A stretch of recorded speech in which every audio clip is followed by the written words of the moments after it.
23. Ini penting sekali saudara, supaya kita tidak diombang-ambingkan oleh keadaan-keadaan dunia. Boleh langsung ditampilkan berkat Tuhan tahun 2023. Saudara buka di dalam Yesaya 26 ayat yang ke-6. Boleh slide-nya ditampilkan. Kita lihat dulu dalam Yesaya 26. Berkatnya dulu ya, satu. Kita baca bersama dalam Yesaya 26 ayat yang ke-6. Oh, kecil ya, tulisannya kecil seperti perhatian saudara. Kita baca bersama Yesaya 26 ayat yang ke-6. Demikian firman Tuhan. Maaf, ayat yang ke-4 ya. 1, 2 ya. Percayalah kepada Tuhan selama-lamanya, sebab Tuhan Allah adalah gunung batu yang kekal. Sekali lagi, percayalah kepada Tuhan selama-lamanya, sebab Tuhan Allah adalah gunung batu yang kekal. Luar biasa. Ayat ini luar biasa, dikatakan percayalah kepada Tuhan selama-lamanya. Kata selama-lamanya artinya tidak terbatas waktu. Ya, dalam segala keadaan, mau tahun yang lama, tahun yang baru, segala kondisi apapun, saudara, Alkitab berkata percayalah kepada Tuhan. Ini luar biasa. Kenapa kita harus percaya kepada Tuhan, Bapak Ibu? Karena Tuhan Allah itu Yesus Kristus, gunung batu yang kekal. Ya. Jadi bicara gunung batu, saudara, kalau ini sebenarnya luas sekali, saudara. Orang-orang Israel, apalagi zaman dulu, saudara, gunung batu itu benar-benar gunung batu. Ya. Jadi pada zaman dulu orang-orang Ibrani, orang-orang Israel benar-benar membutuhkan perlindungan yang kokoh.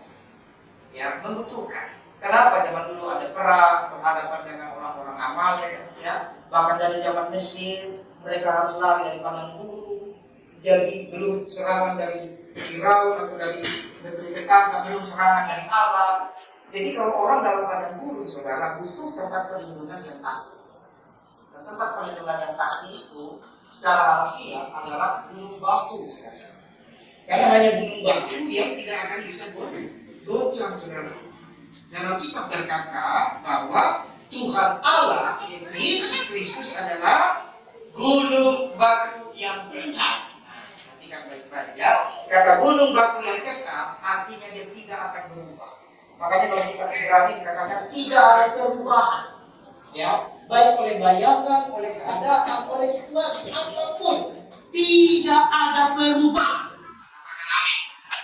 Langit boleh berubah, bumi boleh berubah, cuaca boleh berubah, tetapi gunung batu tidak berubah. Dia akan tetap melindungi kita. Ini keren. Jadi ini firman Tuhan bagi kita. Dia tidak pernah berubah. Katakan amin. Nah, dan supaya saudara semakin mengasihi Tuhan dan semakin percaya memasuki tahun 2023 bahwa Tuhan Allah adalah gunung batu yang kekal, saya akan mengajak saudara memperhatikan firman Tuhan baik-baik. Ada 3 poin saya catat di sini supaya kita tidak takut lagi masuk tahun 2023. Boleh dikit? Nah, Tuhan Yesus adalah gunung batu yang kekal. Bagaimana caranya, saudara? Ingatlah Tuhan itu besar dan ajaib. Katakan sama saya, Tuhan itu besar dan ajaib. Jadi dari zaman purba, klik selanjutnya, sampai saat ini, saudara, Tuhan selalu melakukan keajaiban. Jadi pekerjaan Tuhan itu melakukan keajaiban. Jadi dari zaman purba kala, zaman dulu, sampai hari ini, sampai nanti dia datang lagi, pekerjaan Tuhan itu melakukan ajaib. Amin. Coba kita lihat ayatnya. Mazmur 77 ayat 12 sampai 15 ya. Mazmur 77 ayat 12 sampai 15 dikatakan, aku hendak mengingat perbuatan-perbuatan Tuhan. Ya, aku hendak mengingat keajaiban-keajaiban-Mu dari zaman purbakala. Aku hendak menyebut-nyebut segala pekerjaan-Mu dan merenungkan perbuatan-perbuatan-Mu.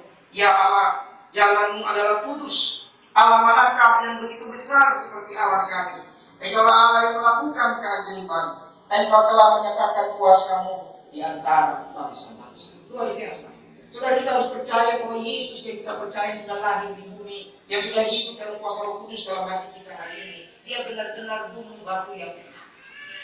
Daud berkata dalam Mazmur 77, aku hendak mengingat. Ternyata Tuhan mau supaya kita tetap tidak tergoyahkan dengan kepercayaan kita kepada gunung batu yang kekal itu, saudara, Tuhan mau kita mengingat pekerjaan Tuhan. Jangan pernah lupa. Kadang-kadang masalah menggiring kita untuk kita mengingat betapa besarnya masalah. Kadang-kadang persoalan membawa kita supaya kita lupa dengan pertolongan Tuhan. Tetapi dalam seorang raja yang hebat, yang diurapi Tuhan, dalam kitab Mazmur ini dia mengajar kita, aku hendak mengingat perbuatan Tuhan yang ajaib. Saya percaya semua saudara di tempat ini termasuk saya, terlalu banyak mengalami perbuatan Tuhan yang ajaib. Jangan hanya gara-gara pandemi 2 tahun ini seolah-olah perbuatan Tuhan tidak ajaib.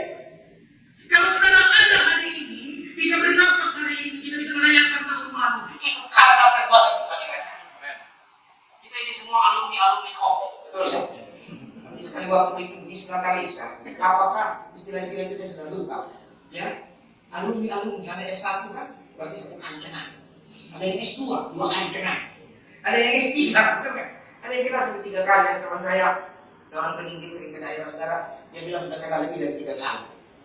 Biasa saja. Sampai dia bilang sebenarnya dia tidak mau tes lagi, tapi karena harus melayani kok standar. Begitu dicolok positif ya. Kalau itu tidak ada apa sudah. Berarti dia sudah S3, S4, S berapa?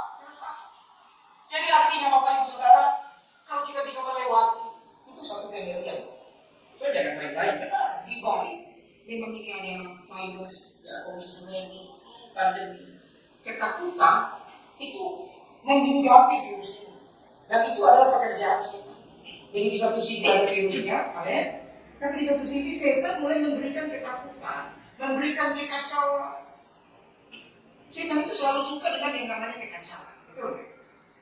Jadi saudara, kalau kita bisa lewati, berarti kasih kami. Dan kalau ada memang yang tidak bisa lewati, tidak ada masalah juga. Berarti mereka juga mendapatkan keajaibannya sendiri. Mereka sudah bersama dengan Tuhan. Amen. Jadi saudara, supaya kita tetap percaya bahwa Tuhan adalah gunung batu yang kekal. Poin pertama, di hari pertama itu, selalu ingat bahwa Tuhan itu besar dan ajaib. Coba saudara ingat waktu masa-masa kecil. Ya, masa-masa kecil. Kayak dia pengen sepatu bola, ya, baru selesai Piala Dunia. Tapi kita tahu orang tua tidak bisa beli. Tapi kita doa sungguh-sungguh, benar kan? Ada yang punya sepatu bola, ada yang punya baju baru, ada yang mungkin pengen punya sepeda.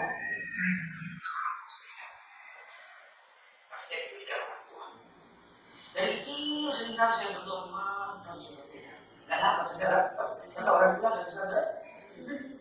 Tapi namanya anak-anak kan pikirannya sepeda. Tapi ternyata saudara, Tuhan beri lebih dari sepeda. Halo? Tuhan jawab lebih dari sepeda. Ini namanya perbuatan yang ajaib. Saya ingat SD kelas berapa saya pengen punya sepeda. Gak bisa. Kelas 4, kelas 5, kelas 6 tidak dapat sepeda. Tiba-tiba saudara, akhirnya bisa belajar naik sepeda pakai sepeda teman ya. Sepeda teman. Bagaimana mau minta sepeda? Bapak saya aja naik sepeda. Ya, bapak saya aja pergi kerja naik sepeda. Jadi ya udah. Tapi sepeda zaman dulu itu kan tinggi ya, besar, ada batangnya di tengah. Sepeda untu, jadi belajar pakai sepeda itu kan susah ya. Nah, jadi saya belajar naik sepeda pakai sepeda teman, sepeda kecil itu. Tapi saudara, tiba-tiba saya lupa persisnya ya. Berapa waktu kemudian SMP kayaknya sudah tidak mau lagi naik sepeda. Tiba-tiba Tuhan langsung kasih untuk bisa bawa sepeda motor. Pakai sepeda motor teman dulu, motor ini seperti RT King dan kawan-kawannya itu ya. Saya lupa mereka TR ya, TR berapa. Wah, jadi terhibur Tuhan gantikan. Setelah bisa naik motor, kira-kira masih pengen sepeda nggak? Enggak sudah. Mau naik motor terus. Ini hal sederhana sekarang. Ini hal sepele. Tapi saya mau beritahu, itulah cara Tuhan menghibur kita. Jadi itu harus diingat. Kita harus terus ingat. Ada berkali-kali, bahkan mungkin ribuan kali Tuhan menghibur kita. Dan dia menolong kita dengan cara yang ajaib dan luar biasa. Ya. Terus saya baca lagi ya. Aku hendak mengingat perbuatan-perbuatan Tuhan. Aku hendak mengingat keajaiban-keajaiban. Kalau kita lihat saudara, masing-masing kita ini diciptakan Tuhan dengan ajaib. Betul? Tidak ada yang diciptakan asal-asal. Diciptakan itu juga ajaib saudara. Makanya sidik jari kita pun berbeda ya. Jadi kita nggak ada yang sama. Itu ajaib, saudara. Ya, nggak ada yang sama. Tidak ada yang sama. Mau identik bagaimanapun, tidak ada yang sama. Nah, kemudian aku hendak menyebut-nyebut segala pekerjaan. Ini luar biasa. Proses daripada mengingat bahwa Tuhan besar yang ajaib itu coba diklik. Ini ada prosesnya. Yang pertama, saudara, saya sengaja kasih warna masing-masing bisa. Ya, yang pertama itu saudara ingat. Jadi berapa kali Tuhan tolong saudara ingat. Tahun 2023 ini Tuhan mau seluruh pikiran kita arahkan untuk ingat surga. Jangan ingat utang, jangan ingat masalah, ingat surga. Amin. Ya, lupakan dulu utang, lupakan dulu sakit penyakit, lupakan pergumulan. Lewat ayat ini Daud ajar kita supaya Yesus itu benar-benar kota, ya, gunung batu kita yang diingat siapa? Tuhan, pekerjaannya. Dulu saya pernah jatuh dari motor. Saya pertama kali sampai ke Jakarta ini, saudara, kan sudah lama tidak naik motor, sekitar tahun berapa itu? Sudah sampai di Jakarta mungkin 1-2 tahun, tidak pernah naik motor. Lalu saya naik motor. Sekitar tahun 99 saya dikasih motor, masih ingat saya motor Cina yang dulu Mochi, ya. Mereknya Sanex. Nah, Sanex. Saya naik motor Sanex dari Jakarta sampai ke Gading Serpong. Itu dari Serpong itu masih sepi sekali. Ya BSD masih rumah-rumah lama. Nah, karena sepi saudara, sudah lama tidak naik motor. Naik motornya kencang, tidak pakai jaket, tidak pakai helm. Kencang, saya tidak tahu juga kemana. Jadi saya naik motor kencang. Saya cerita saudara, jatuh saya bilang. Kenapa? Wah, itu motornya di mana, saya di mana. Yang saya cuma ingat waktu itu, sepertinya roh saya sudah keluar dari tubuh saya. Iya benar. Wah, itu tahun 99 kayaknya. 99 ya, tapi 2000 saya lupa sekali. 2000. Jadi, lalu sudah sekolah kita. Tapi yang namanya masih anak muda, betul ya? Sudah lama tidak naik motor, tapi bukan motor saya sendiri. Nanti habis itu baru saya dapat motor sendiri. Jadi ada seorang bapak kasih saya motornya untuk pakai. Dari Grogol, saya naik motor sampai ke Gading Serpong. Udah sampai dari Grogol Gading Serpong apa? Begitu sampai Gading Serpong kan sepi ya? Wah, mulai. Wah, tiba-tiba saudara, lupa pencet rem. Lupa pencet rem, apa remnya belum, saya juga udah lupa. Saya nabrak pohon. Itu hancur motornya, tidak bisa dibetulin lagi. Hancur motornya. Saya terlempar ke atas dan tidak pakai helm. Saya sadar itu sudah malam. Saya ada di pos satpam. Setelah saya ada di pos satpam, mereka sudah ada yang ngomong aneh-aneh lah. Setelah saya sadar baru ditanya, kan tidak zaman dulu belum ada KTP kok. Zaman dulu belum ada KTP yang tetap, masih KTP plastik. Itu pun saya tidak bawa. Anda tidak bawa. Tidak perlu orang itu bawa KTP. Jadi mereka tidak tahu mau bawa saya ke rumah sakit. Jadi saya dibawa saudara ke rumah saya sadar. Saya kita di mana? Baru saya dibawa ke rumah sakit. Sampai di rumah sakit, puji Tuhan, tidak ada sedikit yang berlimpah. Amin. Padahal saya ingat keadaannya. Cuma kalau saya minta saya bimbang, itu kalah ya. Itu dekat jempol, itu dagingnya lepas. Jadi tulang yang di jempol samping itu, itu dagingnya lepas. Karena namanya kecelakaan itu lumayan, dan itu masih ada bekas. Jadi kadang-kadang kalau saya ingat itu perbuatan yang jahat. Amin. Bayangkan kalau jawab tidak yang mau. Jadi pernah saya kecelakaan sendiri dan saya baru menyadari itu adalah pekerjaan daripada setan. Setan itu tidak suka kita berdulu, dia tidak suka kita mengalami panggilan Tuhan. Kemudian saya dengan ayat ini, aku hendak menyebut-nyebut. Nah, jadi di awal tahun 2023 ini supaya benar-benar Tuhan itu jadi gunung batu perlindungan yang kekal. Bawa pikiran saudara ke surga. Ingat dia Tuhan yang ajaib. Kemudian jangan lupa selalu menyebut-nyebut. Artinya selalu berkata. Ganti perkataan di mulut kita dengan kesaksian Tuhan tolong saya. Jangan taruh perkataan sia-sia. Jangan taruh gosip. Jangan taruh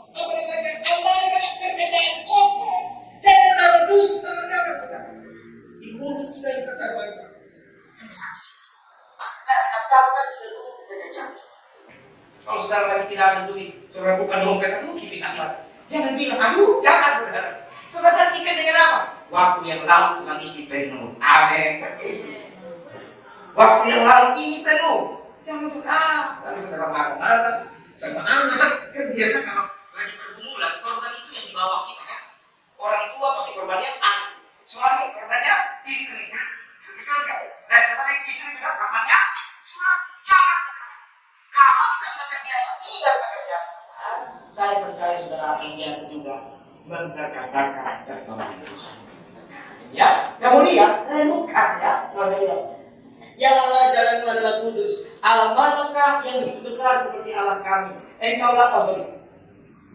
Mengingat perbuatan keajaiban dari zaman purbakala, aku hendak menyebut-nyebut segala pekerjaan dan merenungkan perbuatan. Kata merenungkan ini begini, saudara. Saudara harus punya waktu berdua-duaan dengan Tuhan. Amin. Saudara harus punya waktu setelah saudara ditolong Tuhan dari pergumulan yang berat. Saudara mengalami ajaib maka perbuatan Tuhan. Saudara harus punya waktu renungkan. Iya ya Tuhan. Kenapa kita harus renungkan? Seperti waktu saya kecelakaan di motor, saya renungkan.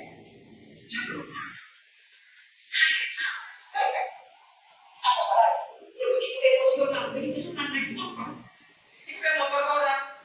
Harusnya dia jangan lagi betul-betul. Jadi kita harus merenungkan supaya apa? Segala sesuatu mendatangkan kebaikan kalau kita benar. Roma 8 ayat 38. Allah turut bekerja mendatangkan kebaikan bagi orang yang mengasihi Dia. Bagaimana supaya segala sesuatu mendatangkan kebaikan? Setiap peristiwa renungkan. Ya. Bahkan kalau saudara mengalami yang tidak enak sekalipun, mengalami yang pahit sekalipun, supaya kita tidak bohong bersama. Amin.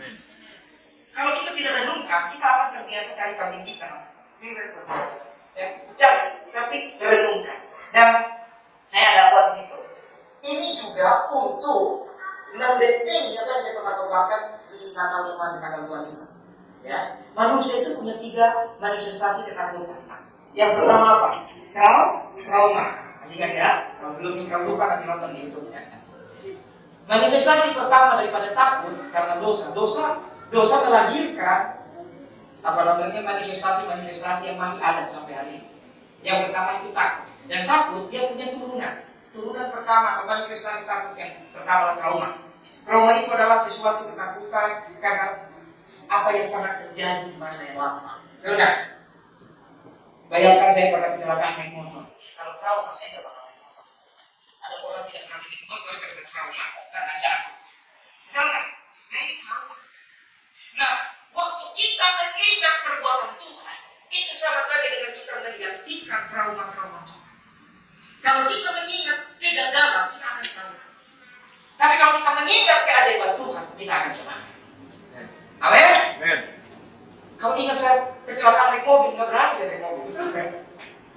Tapi karena mengingat Tuhan pernah tolong, trauma digantikan dengan perbuatan yang lain. Ya, balik lagi.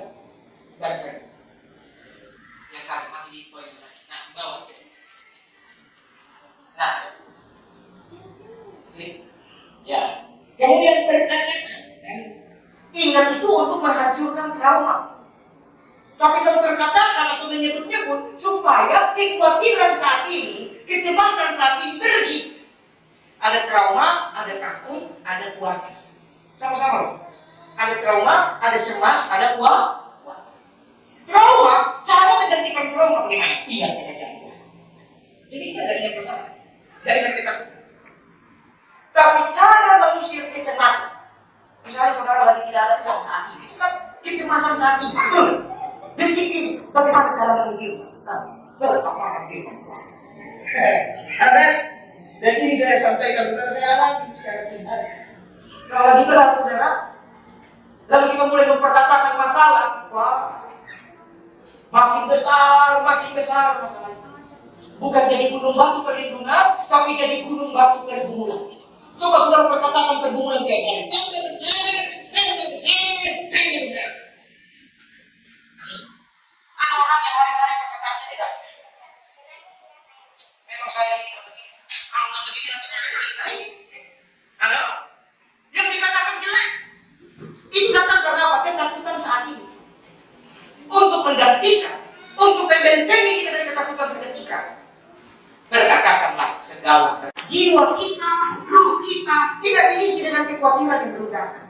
Kalau trauma yang sudah terjadi, kalau kecemasan yang sedang terjadi, kekhawatiran belum terjadi. Kekhawatiran yang belum terjadi. Nanti bagaimana ya? Kan belum terjadi. Makanya supaya kekhawatiran tidak memenuhi pikiran kita, kekhawatiran tidak memenuhi hati kita, kekhawatiran tidak memenuhi roh kita, renungkanlah betapa besar Tuhan. Mari kita isi jiwa kita isi pikiran kita isi hati kita dengan merenungkan. Punya waktu kontemplasi dengan Tuhan setiap waktu. Katakan. Sampai di sini paham ya? Baik. Kemudian, next. Poin yang kedua, saudara. Tuhan itu setia selama-lamanya. Dalam Tuhan yang setia, karena hanya Tuhan Yesus yang tahu segala sesuatu. Jadi yang mana tahu itu Tuhan Yesus. Yang lain tidak tahu. Makanya minggu-minggu lalu ini, kalau saya perhatikan, saya sampaikan khotbah itu berseri. Terus. Bukan putus-putus, bukan suka-suka saya. Tidak. Minggu demi minggu ada maksudnya.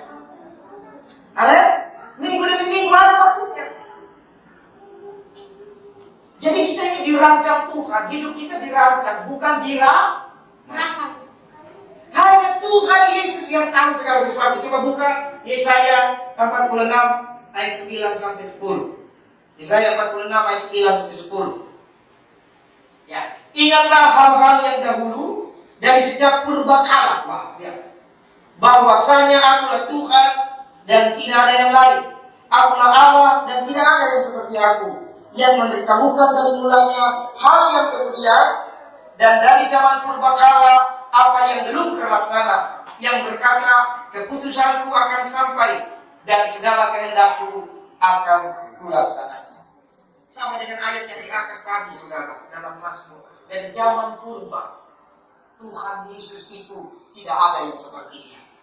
Ya, dari zaman purba kala, Akulah Tuhan, tidak ada yang lain. Jadi kalau hanya Dia Tuhan dan tidak ada yang lain, ya sudah. Amin. Saudara harus percaya tahun 2023 ini bukti kesetiaan Tuhan. Tidak ada yang lain. Kita mau melindungi di mana saudara? Tidak bisa. Saya mau melindungi di harta saudara. Berapa banyak saudara kita habis. Saya mau melindungi di kekuatan kita. Kekuatan kita terbatas. Betul? Mau melindungi di manapun tidak ada saudara. Tapi Tuhan berkata, Akulah Tuhan dan tidak ada yang lain. Jadi saudara jangan saudara gantikan ya Tuhan yang mau tinggal di hati saudara dengan persoalan-persoalan. Ya, Tuhan mau tinggal di hati kita, katakan amin. Yesus lahir, kemarin saya sampaikan di tanggal 25, bukan yang tanggal 18 kan, tanggal 25. Bahwa Yesus lahir di kandang domba, itu melambangkan hidup kita. Kita yang seperti kandang domba. Tubuh jiwa roh kita itu seperti kandang domba. Kalau Tuhan mendatang saudara, berarti itu bukti kesetiaan Tuhan. Dan Dia di dalam kandang domba, lahir dalam kandungan. Kandungan itu gambaran apa? Hati kita. Tubuh jiwa roh kita kandangnya, hati kita kandungan. Bayangin bagaimana. Tapi Tuhan mendatang. Amin. Kalau Tuhan mendatang, maksudnya saudara mau berpaling kepada ketakutan-ketakutan. Ini saya harus sampaikan baik-baik. Hari-hari ini saya sedang dikirimin link video oleh pendukung-pendukung di seluruh Indonesia. Link video yang bikin saya parah. Marah dalam keputusan. Link video ini bilang begini. Pak, tolong ditonton video ini. Katanya Tuhan akan menghancurkan Jakarta. Katanya Tuhan akan menghancurkan Jakarta. Sekarang Pak, kamu tinggal di Jakarta. Tinggalkan kota Jakarta. Oh, tos. Saya bilang, Bu, apa saya bilang itu sudah Tuhan? Saya bilang sekali. Tuhan bangunkan saya jam 3 pagi. Jam 5 pagi. Aku saya bilang, begitu penuh. Ya gitu-gitu, subscribe-nya banyak. Penontonnya banyak. Ini saya harus beritahu kepada saudara. Lalu saya bilang apa? Sejahat apakah kami dalam pandangan kalian? Apakah tidak ada lagi orang benar di kota Jakarta ini? Sehingga Tuhan harus menghancurkan kota Jakarta. Coba. Sejahat apa kita ini? Apakah tidak ada lagi hamba Tuhan di Jakarta yang berdoa? Sampai Tuhan harus menghancurkan kita? Ini kan orang tidak mengerti firman. saja itu sangat jahat. Sodom Gomora itu sangat jahat. Tapi ada seorang Abraham. Abraham tidak tinggal di Sodom dan Gomora. Betul kan? Tapi Abraham mendengar suara Tuhan. Lalu dia berdoa. Tuhan, sekiranya ada 50 orang benar, masakan engkau menghancurkan 50 orang benar bersama orang fasik. Halo? Apa kata Tuhan? Aku tidak akan. Kalau ternyata kemudian Sodom Gomora dihancurkan, orang benar dibawa keluar. Siapa itu? Lot dan anak-anak. Tapi saudara, yang saya mau beritahu di sini adalah apa? Tidak pernah ada suara Tuhan seperti itu. Nanti kalau nonton video itu, dia bilang saya melihat wajah Tuhan penuh kegelapan itu. Jangan-jangan bukan Tuhan Yesus. Halo? Justru kalau Tuhan menyampaikan pernyataan yang berat, itu artinya kita diberikan Tuhan kepercayaan jadi berdoa syafaat. Seperti Abraham. Bukan bikin takut orang. Kalau saudara dapat pernyataan-pernyataan yang menurut saudara kurang baik, artinya Tuhan percayakan saudara menjadi persyafaat. Amin. Bukan lalu rekam di YouTube, rekam di media sosial, lalu sampaikan. Bukan begitu. Bicara berperkara untuk kota, berperkara untuk orang bertobat, berperkara untuk orang-orang berdosa. Itu oleh anugerah Tuhan, Tuhan juga pernah ajar saya. Sampai hari ini Tuhan ajar saya. Tidak seperti itu caranya. Halo? Memang Jakarta banyak dosa, banyak pelanggaran. Tapi saya percaya banyak juga orang berdoa untuk kota kita. Amin. Jadi kalau banyak yang berdoa, jangan dicocokologikan. Ini kan teologi cocokologi kan, dicocok-cocokkan semuanya. Tidak begitu. Tidak boleh begitu. Kita harus menghormati suara Tuhan sebagai kemuliaan yang diberikan kepada kita. Jangan karena lagi banjir, mulai ketakutan. Lagi cuaca tidak baik, ketakutan. Lagi ini ketakutan. Ayo, kenapa? Belum pulih trauma, cemas, dan khawatir. Kalau traumanya sudah pulih karena dia pikirkan Tuhan, amin. Kalau cemasnya sudah pulih karena dia perkatakan firman Tuhan, dan kalau khawatirnya sudah pulih karena dia merenungkan suara Tuhan, saya percaya kalau dia dapat pernyataan-pernyataan tentang yang buruk, dia akan menjadi bersahabat. Amin. Karena Tuhan kita setia. Lihat, ya. Klik lagi, nah. Tuhan itu mengatur semua jadi baik. Nah, perhatikan ya. Tuhan mengatur jadi baik, tapi begini, standar baik itu baiknya Tuhan. Standar baik itu bukan baiknya kita. Setiap kita punya standar baiknya sendiri, makanya nggak ketemu. Benar nggak? Orang yang sudah terbiasa makan di restoran, standar baiknya setiap hari dia makan di restoran. Tapi orang yang biasa makan di pinggir jalan, disuruh makan di restoran, itu nggak baik. 1 kali dia senang, 2 kali dia bingung, enggak. 3 kali dia lari. Karena dia tidak biasa makan di restoran. Jadi jangan pakai standar manusia. Ya, Tuhan mengatur semuanya baik sesuai dengan pandangannya Tuhan. Ini yang penting. Pandangannya Tuhan. Ini keren sekali. Kemudian, saya ini berkat buat kita ya. Jadi kalau taruh di hati saudara bahwa Tuhan itu tahu segala-galanya. Ya, kita lihat lagi. Yang memberitahukan dari mulanya hal yang kemudian. Jadi sesungguhnya ramalan-ramalan apa segala itu sebenarnya harus buat. Tidak ada lagi prediksi. Dalam kekristenan prediksi, ramalan tidak berlaku. Ya, yang berlaku dalam kekristenan adalah apa? Rancangan Tuhan. Saya sudah katakan kemarin ya. Jadi rancangan Tuhan itu memberikan hari depan yang penuh harapan. Saudara ingat Tuhan, cari Tuhan, percaya Tuhan setia selama-lamanya. Maka percayalah bahwa Tuhan yang beritahu. Langkah-langkah hidup saudara Tuhan yang beritahu. Siapa yang tahu langkah hidupnya besok? Ada yang tahu? Tidak ada. Paling yang kita bisa tahu itu jadwal, bukan langkah. Jadwal kita bisa atur. Tapi yang benar-benar tahu tidak ada. Siapa yang benar-benar tahu? Hanya Tuhan. Makanya kalau kita suka ingat kebaikan Tuhan, suka perkataan, suka renungkan, sekali waktu Tuhan akan sampaikan kepada kita jalan-jalan yang harus kita lalui. Mazmur 25 ayat 14. Tuhan bergaul karib dengan orang yang takut akan Dia, dan perjanjiannya diberitahukan kepada mereka. Amin. Waktu saudara ingat Tuhan, berkatakan suara Tuhan, renungkan firman Tuhan, itu artinya saudara sedang takut akan Tuhan. Itu artinya saudara sedang bergaul dengan Tuhan. Dan waktu saudara bergaul dengan Tuhan, tanpa saudara sadari, Tuhan akan beritahu langkah-langkah hidup saudara. Ini yang paling penting. Kadang-kadang saudara suara Tuhan itu tidak harus yang gimana-gimana. Ada yang Tuhan berbicara di hati, ada yang Tuhan berbicara di mimpi, ada yang Tuhan bicara lewat penglihatan, ada yang Tuhan bicara waktu dia baca firman, ada yang Tuhan berbicara lewat peneguhan hamba Tuhan, ada yang Tuhan bicara lewat damai sejahtera. Amin. Nah, kalau Tuhan berbicara itu penting. Tahun 2023 saya percaya Tuhan akan berbicara bagi saudara. Karena itulah yang membuat kita beda dengan orang tidak percaya. Ya, poin yang ketiga saudara. Jadi perhatikan. Nah, belum. Masih poin yang kedua. Nah, kemudian kita lihat lagi Tuhan masih poin yang kedua. Bukan ini udah benar kan? Kan ada dua poin, ada dua slide. Ya, masih poin yang kedua. Masih Tuhan setia selamanya. Nah, ini wujud kesetiaan Tuhan itu mau, sama-sama katakan saya, Tuhan itu mau dan mau terus menjagai. Sama-sama. Sekali lagi, Tuhan itu mau dan mau terus menjagai. Nah, Yesaya 46 ayat 3 sampai 4. Dengarkanlah aku, ya. Dengarkanlah aku, hai kaum keturunan Yakub, hai semua orang yang masih tinggal dari keturunan Israel, hai orang-orang yang kudukung sejak dari kandungan, hai orang-orang yang kujunjung sejak dari rahim, sampai masa tuamu aku tetap diam. Amin. Dan sampai masa putih rambutmu aku menggendong kamu. Aku telah melakukannya, ini keren di ayat ini. Aku telah melakukannya, betul? Dan mau menanggung kamu terus. Aku mau memikul kamu dan menyelamatkan kamu. Amin. Jadi saudara, sepanjang tahun, sepanjang bulan, sepanjang minggu, sepanjang hari, sepanjang waktu, Alkitab berkata, dengarkan aku. Kalau tadi Tuhan ajar kita untuk membawa pikiran kita, membawa mulut kita, betul?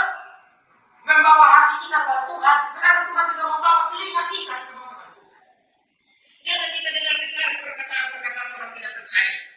Jangan kita dengar-dengar dengan apa yang mau kita berikan oleh dunia. Tapi Tuhan mau sepanjang tahun 2023 kita dengar-dengaran sama Tuhan. Kenapa kita harus dengar-dengaran dengan Tuhan? Karena ternyata Tuhan sudah kasih janji buat kita jelas. Kita ini saudara keturunan Yakub, ya. Kita ini keturunan Israel, kita ini orang-orang Israel rohani. Orang-orang yang didukung oleh Tuhan dari kecil. Kita diperhatikan Tuhan dari masa kecil. Kemudian apa saudara? Dari kandungan, dari dalam rahim. Sampai dalam kitab Yeremia pasal 1 dikatakan, aku telah mengenal engkau sejak dalam kandungan. Dari dalam rahim Tuhan kenal. Makanya waktu anak saya ini orang lahir di mobil, kami orang tuanya saja tidak tahu. Kami orang tua bingung, tapi Tuhan tahu. Makanya lahir di mobil karena dari dalam kandungan Tuhan tahu. Amin. Dari dalam rahim dia tahu. Tidak mungkin Tuhan tidak tahu. Karena Tuhan tahu. Kita percaya. Dari kecil, dari kecil dewasa bentuk sampai masa tua. Siapa di sini yang sudah tua? Sedikit ya. Ada opa, banyak opa, ada oma, luar biasa. Kita boleh bertanya sama opa dan oma. Lagi banyak opa dan oma, ya. Sampai masa tua, ya. Kalau kita yang masih muda kayaknya nggak cocok kali ini. Tapi sama oma dan opa itu pas. Sampai masa tuamu, apa katanya? Apa kita lagi? Ini Tuhan Yesus tidak pernah berubah, saudara. Ya, dolar boleh berubah. Dari 1.800, 2.000, 6.000, 8.000, sekarang 18.000 berubah. Tapi Tuhan tetap Tuhan. Aku tetap dia, terus apa namanya? Sampai masa putih rambut. Nah, ini ada pemain rambut seputih. Pemain rambut sudah putih, betul? Sampai putih rambutmu, aku menggendong kamu. Ini keren sekali. Pernah nggak saudara menonton video atau mendengarkan kesaksian khotbah yang sering dibagikan biasanya kalau di acara-acara retret kemuliaan hati, ya, saya ceritakan. Jadi ada seorang bapak akrobat, dia pasang tali dari gunung satu ke gunung lain, tinggi 20 meter. Dia cuma pasang sebutas tali, yang bencana di atas tali itu mungkin saudara mendengar atau belum mendengar. Setelah saudara mendengar apa? Bapak itu berkata naik ke atas tanah, berkata,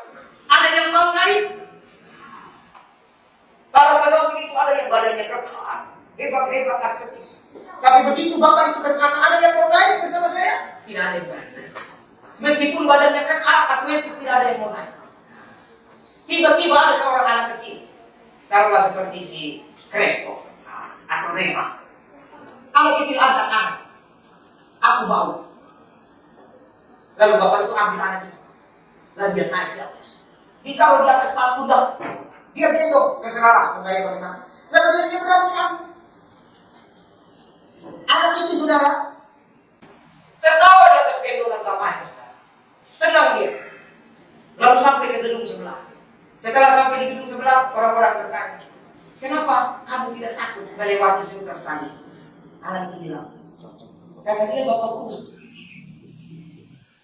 Saya sudah biasa lihat bapak saya jalan di atas. Kalau bapak saya yang gendong, saya tidak takut. Amin. Amin.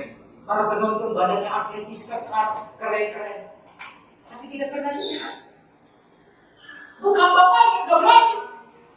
Betul? Tapi kalau anak yang biasa melihat dan dia tahu bapaknya tidak mungkin apa-apakan anaknya, dia tidak akan takut. Tahun 2023 saudara, ingat baik, Tuhan itu gunung batu kita yang tetap. Kamu usah takut. Mau masalah saudara seperti lewat di atas investasi, ada Tuhan yang gendong saudara. Amin. Mau saudara seperti banyak pasal pokoknya berat itu kamu investasikan bawa jurang, kiri kanan jurang, bawa jurang, betul nggak? Maju susah, mundur susah. Tapi Tuhan yang gendong dari kecil sampai masa tua sampai rambut kita putih, Tuhan yang gendong. Karena menggendong itu saudara ternyata punya arti yang dalam. Menggendong itu ternyata kita benar-benar ada dalam perlindungan. Ya. Kalau digandeng tangan kita saudara, kita masih bisa lihat langkah kaki kita. Tapi kalau digendong kita tidak lihat langkah kaki kita. Paham gak? Artinya sekalipun ada kondisi saudara tidak tahu langkah-langkah saudara, Tuhan pasti membawa saudara ke tempat yang baik. Itu artinya digendong. Kadang-kadang kita mau melangkah karena kita tahu jalannya, kita tahu langkahnya. Tapi kalau digendong kita tidak tahu, tapi pasti sampai. Nah ini yang kan. Kemudian, lihat lagi. Aku menikmati, aku telah melakukan.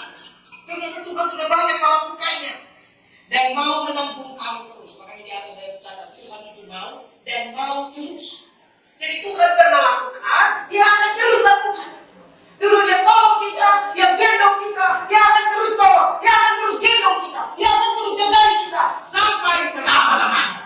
Ini penting saudara. Jadi tahun 2023 mumpung masih hari pertama, harus yakin, harus percaya sampai selama-lamanya. Dikatakan lagi di situ,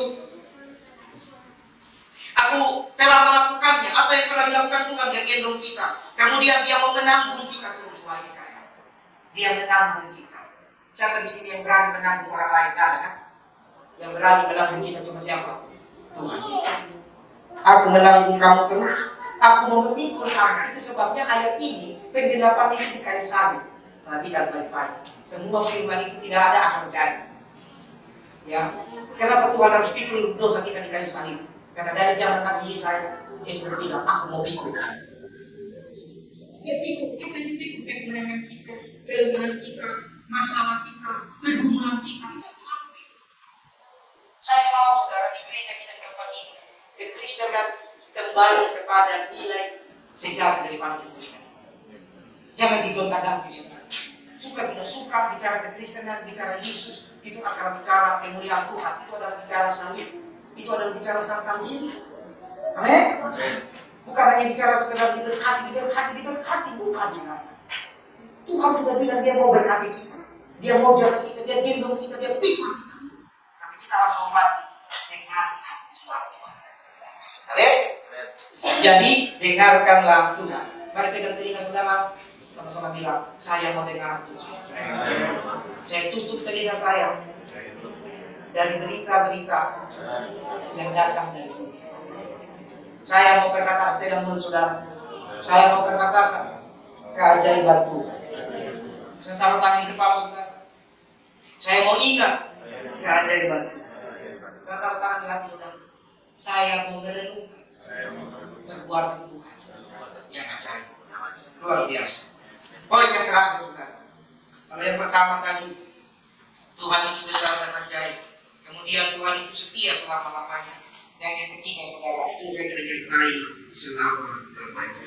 Luar biasa. Yesaya 43 ayat 1 dan 2. Tetapi sekarang beginilah firman Tuhan yang menciptakan engkau, hai Yakub, yang membentuk engkau, hai Israel. Janganlah takut, sebab aku telah menebus engkau. Aku telah memanggil engkau dengan namamu. Engkau ini kepunyaanku.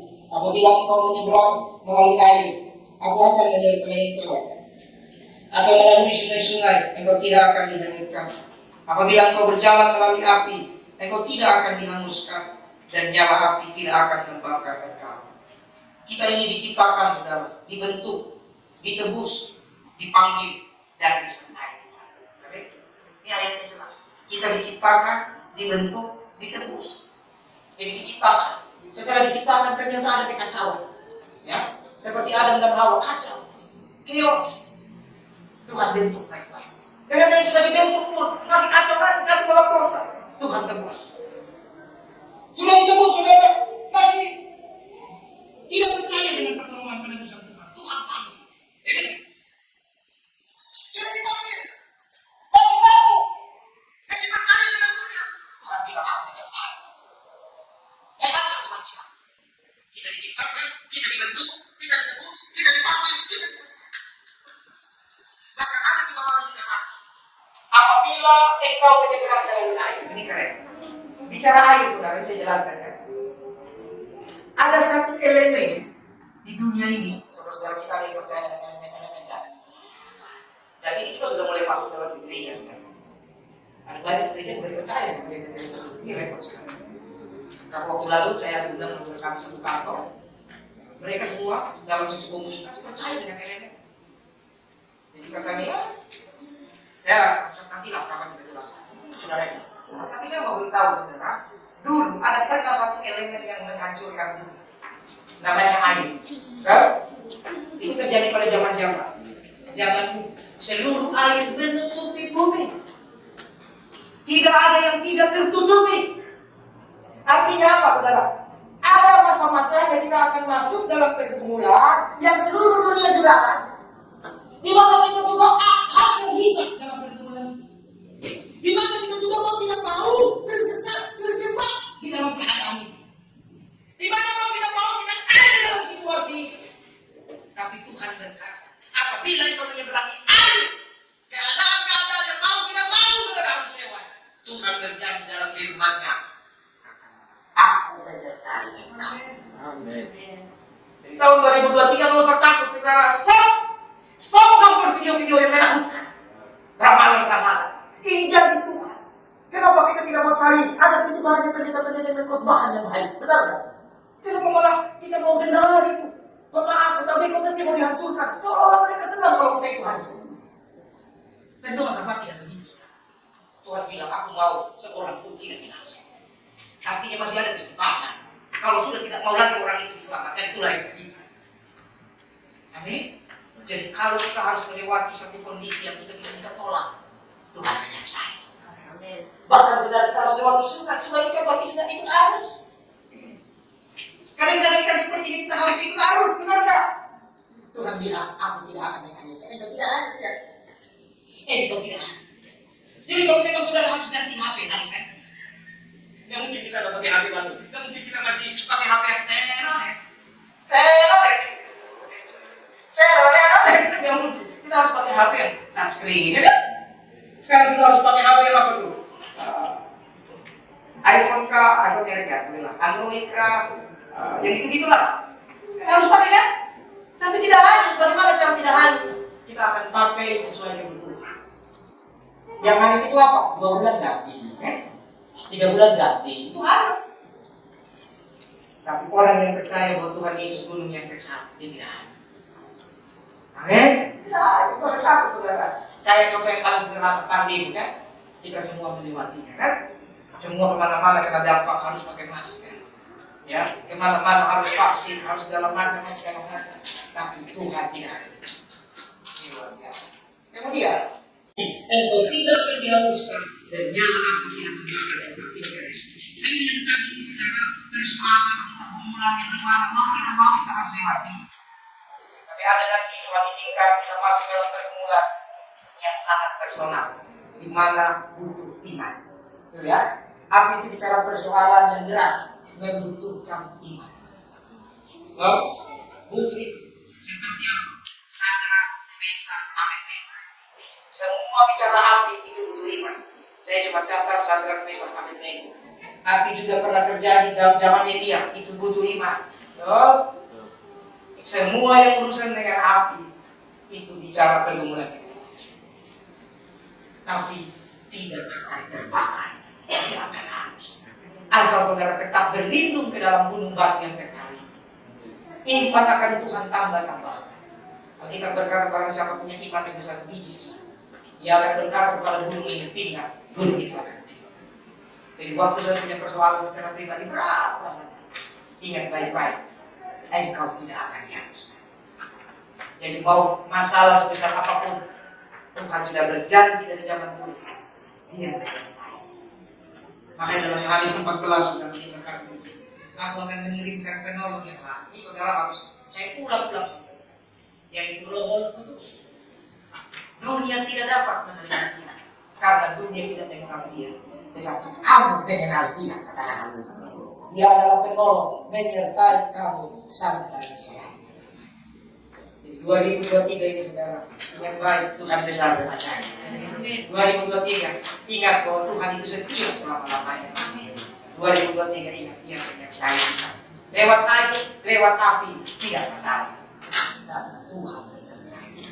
Kalau Tuhan menyertai saudara, kalau saudara disertai sama orang-orang hebat, disertai sama orang-orang kaya, disertai sama tentara, bangga gak?